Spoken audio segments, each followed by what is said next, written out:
औज़ुबिल्लाहिमिनश्शैतानिर्रजीम बिस्मिल्लाहिर्रहमानिर्रहीम। आज आपके पास तो दोपहर हो चुकी होगी, इधर सुबह सुबह है, तो सुबह सुबह किसी वजह से वजाहत करनी पड़ गई है। सारे यूट्यूबर मुझसे बहुत अच्छे होंगे। मैंने 50 साल में जो कुछ सीखा है उसकी रोशनी में आपको बता रहा हूं कि आज 50 साल के उर्दू और पाकिस्तानी, मैं खुद पाकिस्तानी हूँ, पाकिस्तानी मतलब उर्दू बोलता हूँ।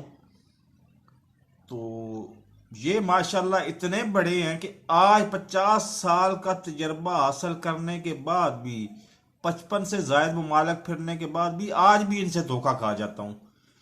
तो इसलिए यूट्यूबर्स का कोई भी ऐसा ग्रुप जिसका एडमिन मैं नहीं हूं, मुझसे बहुत अच्छा तो हो सकता है, मुझसे बहुत जल्दी तो कामयाब कर सकता है, लेकिन वो ग्रुप की मेरी जिम्मेदारी बिल्कुल भी कोई नहीं है।